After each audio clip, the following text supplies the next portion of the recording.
अस्सलाम वालेकुम my friends. आज मैं बना रही हूँ बहुत ही मज़ेदार रसीला और दानेदार सूजी का हलवा। बहुत ही सिंपल सी रेसिपी है और सबका बहुत ही फेवरेट होता है। ये बहुत दानेदार और मज़े का बनता है और फ़ौरन झटपट तैयार हो जाता है। किसी भी फेस्टिवल पे आप इसको फ़ौरन तैयार कर सकते हैं। 10 से 15 मिनट में ये आसानी से रेडी हो जाता है। ये देखें कितना दानेदार और कितना ज़बरदस्त बना है ये, और बहुत सी सिंपल सी रेसिपी है। इसको मैं बिल्कुल परफेक्ट मेजरमेंट के साथ बनाना सिखाऊंगी आपको कि ईज़िली आप तैयार कर सकेंगे और इतना ज़बरदस्त और मज़ेदार का बनेगा कि जो पहली बार इसको बनाएगा उसका भी बिल्कुल परफेक्ट दानेदार और ये मज़ेदार हलवा बनेगा।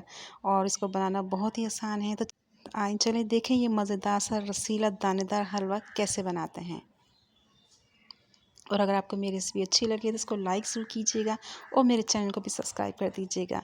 तो चलें, यहाँ पे सबसे पहले मैंने एक पतीली ली है और इसके अंदर मैं डाल दूँगी 3 कप पानी। यहाँ पे मैं चीनी के लिए पानी बना रही हूँ, लेकिन मैंने इसका शीरा तैयार नहीं करना है।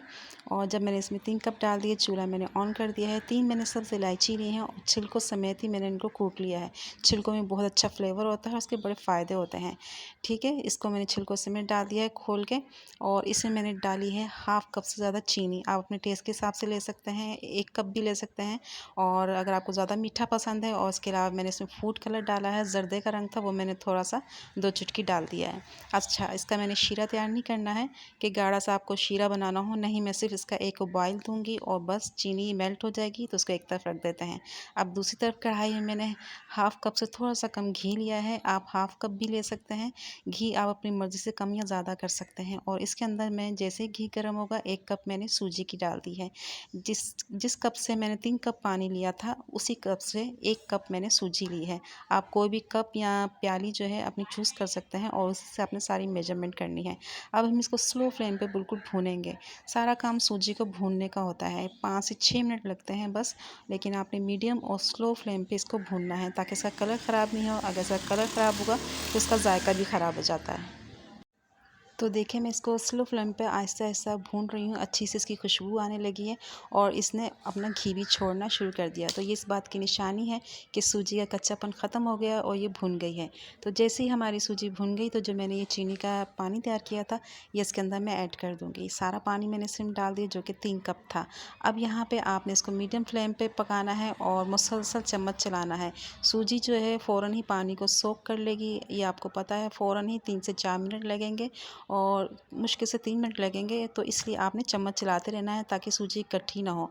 अगर आप इस तरह चम्मच चलाते रहेंगे तो जो हमारा हलवा है वो भी दानेदार बनेगा और बहुत मज़े का बनेगा। इसी तरह से आपने इसको मिक्स करते रहना है। अगर आप चम्मच नहीं चलाएंगे तो सूजी जैसे ही पानी को जज़्ब करना शुरू करती है तो ये इसकी गठरियाँ बन जाएंगी या फिर फिर ये इकट्ठा होना शुरू हो जाएगा और इस तरह से दानेदार नहीं बनेगा।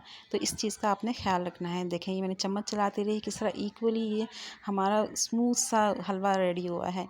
तो बस इस तरह से आपने चम्मच चलाते रहना है, ज़्यादा टाइम नहीं लगेगा और स्लो फ्लेम पे ही काम करना है आपने। अच्छा, इस स्टेज पे ये हलवा रेडी हो चुका है, इसमें बबल्स आना शुरू हो गए हैं, ये गाढ़ा हो गया है। आप इस स्टेज पे भी फ्लेम को ऑफ कर सकते हैं। इस तरह से थोड़ा-सा पतला हलवा खाएँ, बहुत मज़े का लगता है गरमा-गरम। इसको 1 मिनट और पकाएँगे तो ये गाढ़ा हो जाएगा और फिर ठंडा होने के बाद भी ये और गाढ़ा होता है। तो बस मैंने 1 मिनट और पकाया तो ये देखिए ज़बरदस्त सा हमारा हलवा रेडी है और दानेदार बना है, इतनी ज़बरदस्त इसमें खुशबू आ रही है। और इसको आप गरम-गरम सर्व करें, कितना सिंपल है, 10 मिनट में रेडी हो गया। ऊपर से मैंने देसी घी इसमें डाला है और इसके ऊपर से जब आप घी डालते हैं ना तो इसमें एक अच्छी सी शाइन और उसका अच्छा सा लुक आता है। ड्राई फ्रूट से इसको गार्निश करें आप। और मैं आपको चेक कराती हूँ, ये देखें कितना ज़बरदस्त और यम्मी लग रहा है। इसको ज़रूर ट्राई कीजिएगा, बहुत मज़े का बनता है। और अगर पसंद आए रेसिपी तो उसको लाइक कर दीजिएगा और मुझे दुआओं में याद रखिएगा। फिर मिलेंगे इंशाल्लाह। अल्लाह हाफ़िज़।